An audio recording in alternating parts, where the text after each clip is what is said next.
एक flight IN302 में उड़ान भर रहा होता है। तभी फ्लाइट अचानक ही डगमग होने लगती है। सब अपना पैराशूट लेकर लैंडिंग करेंगे। सबने लैंडिंग तो कर ली, बस नेहा उसी फ्लाइट में रह गई और उसने अपनी जान गंवा दी। अब अक्सर वो लोगों को एक आत्मा के रूप में आते जाते दिखती थी उसी फ्लाइट में, लेकिन वो सबको धोखा लगता था। एक दिन चंचल अपनी फ्लाइट का इंतजार कर रही होती है। वैसे तो फ्लाइट सुबह आने वाली थी, लेकिन अचानक से ही मौसम बहुत खराब हो गया था, तो एकदम से एयरपोर्ट पर अनाउंसमेंट हुई। मुंबई से देहरादून जाने वाली फ्लाइट IN302 सुबह 11 बजे न जाकर अब रात के 10:15 पर टेक ऑफ करने वाली है। असुविधा के लिए हमें खेद है। कृपया धैर्य बनाए रखें और अपनी फ्लाइट का इंतजार करें। ये सुनकर बहुत से पैसेंजर्स को गुस्सा आ जाता है, लेकिन वो करते भी तो क्या, अब वो इंतजार ही कर सकते थे। 12 बज चुके थे। जिसका घर पास में था वो अपने अपने घर चला गया और बच गए थे कुछ गिने चुने लोग जो काफी दूर से इस एयरपोर्ट पर आए थे। उनमें से एक थी चंचल, क्योंकि उसका घर दूर था और उसको इंतजार करना बिल्कुल पसंद नहीं था। आज फिर वही हुआ जिसका मुझे डर था। मैं कभी अपने घर नहीं जा पाऊंगी। चंचल को परेशान देख वहाँ बैठा मुकुल, जिसको उसी फ्लाइट में जाना था, सोचने लगा, अगर इससे बात करूंगा तो गलत तो नहीं समझ जाएगी। परेशान है। एक बार कर ही लेता हूँ बात। मुकुल उसके साइड में बैठकर उसका चेहरा देख रहा था। उसने पूछा, हेलो, मेरा नाम मुकुल है। हेलो, मेरा नाम भी कुछ था। हाँ मतलब? सॉरी, चंचल है मेरा नाम। हाँ, मैं वहाँ पर अपने घर जा रही थी। यहाँ मुंबई में मैं काम करती थी। ठीक क्यों? आप अतीत में जीती हैं क्या? अब न मेरा अतीत है न भविष्य। वेल, एक फ्लाइट लेट होने से इतना सब नहीं होता है, चिंता मत करो आप। हाँ, एक फ्लाइट में कुछ भी होने से क्या होता है, सही बोल रहे हो। जिसका जो जाता है वो वही जानता है। आप ऐसी बातें क्यों कर रही हैं? अच्छा ये सब छोड़िए। अगर फ्लाइट लेट है तो इसका मतलब जब तक फ्लाइट नहीं आती तब तक हम साथ ही हैं। हाँ, यही समझ लो। और कर भी क्या सकते हैं, उसके बाद तो मैं बिजी हो जाऊंगी। दोनों ने फ्लाइट आने तक आपस में खूब बातें की। मुकुल ने चंचल को काफी हंसाया। उसको अच्छा लगने लगा था। पता ही नहीं चला कब समय निकल गया, जीवन का भी और आपके साथ भी। और अब देखो, फ्लाइट आने का समय भी हो गया है। चंचल थोड़ी अजीब थी, लेकिन फिर भी मुकुल को अच्छा लगा था उससे मिलकर। जब फ्लाइट आई तो अधिकतर यात्री थके हुए थे और जल्दी ही सोना चाहते थे। वहीं क्रू मेंबर्स तैयारी में लगे थे। फ्लाइट में इस बार एक नई एयर होस्टेस थी, अनिका। उसकी पहली नाइट फ्लाइट थी। ये मेरी पहली नाइट फ्लाइट है। उम्मीद करती हूँ आप सभी को मेरे साथ ट्रेवल करने में मजा आएगा। अनिका शीशे के सामने खड़ी होकर प्रैक्टिस कर रही थी और अब फ्लाइट में जाने का वक्त आ चुका था। चलो करते हैं एक नई शुरुआत। अनिका ने गेट से अंदर प्रवेश किया तो उसे पहली बार एक अजीब सी चीज महसूस हुई। बाकी क्रू मेंबर्स सामान्य थे, पर अनिका को लगा कि कोई उसे पीछे से देख रहा है। तभी मुकुल ने उसे पीछे से टोका, एक्सक्यूज मी, क्या अब जा सकते हैं अंदर? अनिका को कुछ समझ नहीं आया। उसने बस चंचल की तरफ देखा, लेकिन उसकी बात का जवाब नहीं दे पाई। अनिका ने तब एकदम से बोला, हाँ जी सर, आप जा सकते हैं अंदर। अनिका खुद से ही बोलती है, अरे इतना नर्वस मत हो, अनिका तेरे साथ है। और भी तो कितने लोग ट्रैवल कर रहे हैं, सब ठीक रहेगा। अभी और 2 मिनट, अगर तू कुछ नहीं बोलती तो तेरी कंप्लेन हो जाती। अनिका को महसूस हुआ कि वो शायद नर्वस है। उसने खुद को मोटिवेट किया और अपने काम में लग गई। सारे पैसेंजर्स अपनी अपनी कुर्सी की पेटी बांध लीजिए। सबने वैसा ही किया। फिर उड़ान शुरू हुई। उड़ान शुरू होते ही कैप्टन की आवाज आई, welcome aboard flight IN302। Sit back and enjoy your journey. सबके सोने के बाद सिर्फ अनिका और 2 अन्य एयर होस्टेस जाग रही थी। अचानक एक कॉल बेल बजी। Seat number 24A1। ड्यूटी का समय हो गया है, आ गया बुलावा। अनिका मुस्कुराई और पास गई। देखा वहाँ कोई नहीं था, सीट खाली थी। बड़ी अजीब बात है, यहाँ पे कोई बैठा ही नहीं है, तो बेल किसने बजाई? शायद किसी बच्चे ने गलती से बेल बजा दिया होगा। वो बड़बड़ाई, किसी को जरूरत होगी तो फिर बुला लेगा। अनिका वापस मुड़ी ही थी कि पीछे से आवाज आई। अनिका ने फिर सीट की तरफ मुड़कर देखा।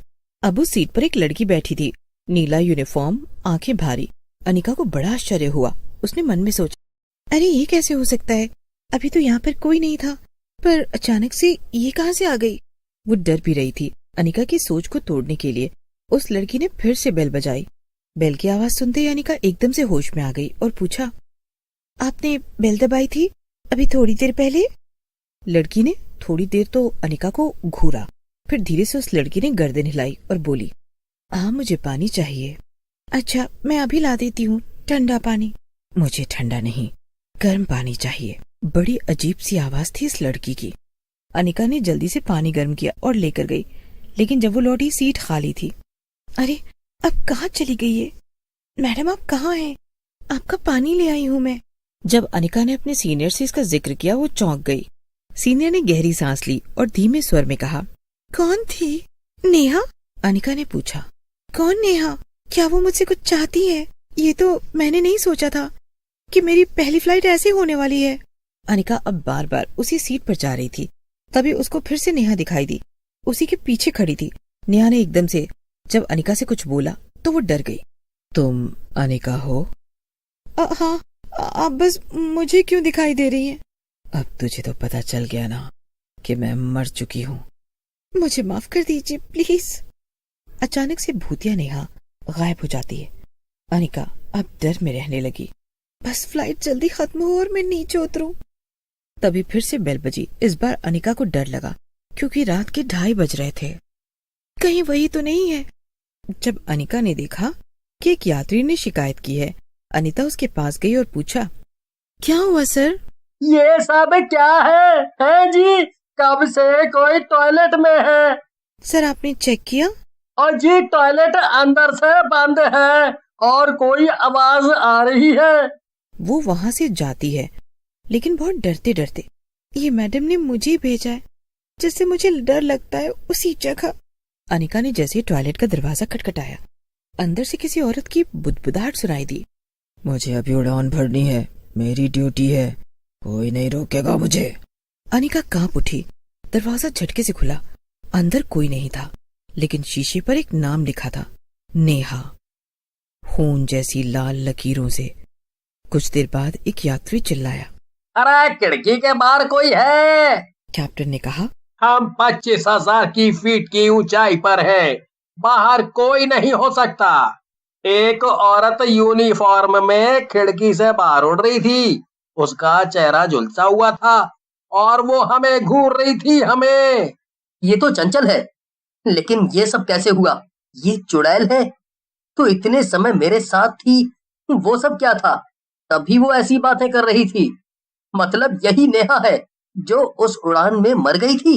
अनिका खिड़की के पास गई। बाहर कुछ नहीं था, मगर तभी विमान झटके खाने लगा, लाइट्स झपकने लगी, अलार्म बजने लगे और तभी इंटरकॉम अपने आप ऑन हुआ। एक भारी, डरावनी और खतरनाक चुड़ैल खड़ी थी। अब सबके सामने उसने भारी आवाज में कहा, मेरा काम करने दो, ये मेरी फ्लाइट है। सबके अंदर एक अजीब सा डर था। उसका झुलसा हुआ चेहरा और लाल आंखें। सब लोग उसे देख रहे थे, लेकिन हिल भी नहीं पा रहे थे। कितनी खतरनाक है ये चुड़ैल, और मैं इसके पास जाकर जिंदा बच गई। ठाकुर जी कृपा बनाए रखना, हम सबको बचा लो प्लीज। क्या हुआ? डर क्यों गए आप लोग? पता है, जब मैंने सबकी जान बचाई थी तब भी लोगों के मुंह पर ऐसा ही डर था, लेकिन सब मुझे भूल गए।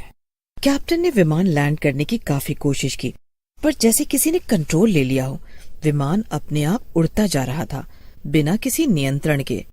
सुबह जब मुंबई एयरपोर्ट में संपर्क हुआ तो पता चला फ्लाइट का रडार से संपर्क रात 3 बजे ही टूट गया था, लेकिन अगले दिन IN 302 फ्लाइट सुरक्षित मुंबई एयरपोर्ट पर लैंड हुई। पर उसमें कोई यात्री नहीं था, कोई क्रू नहीं था, सिर्फ एक जलती ट्रॉली और उसके पास पड़ा था एक पुराना, आधा जला हुआ यूनिफॉर्म नेहा नाम के बैच के साथ, और सारे पैसेंजर्स के साथ अनिका भी कभी नहीं मिली। हम समझ नहीं पा रहे, एक साथ इतने लोग गायब कैसे हो सकते हैं? ये पहेली आज भी नहीं सुलझी। कहा जाता है अब हर रात उड़ने वाली फ्लाइट IN 302 में कोई न कोई घटना जरूर होती है।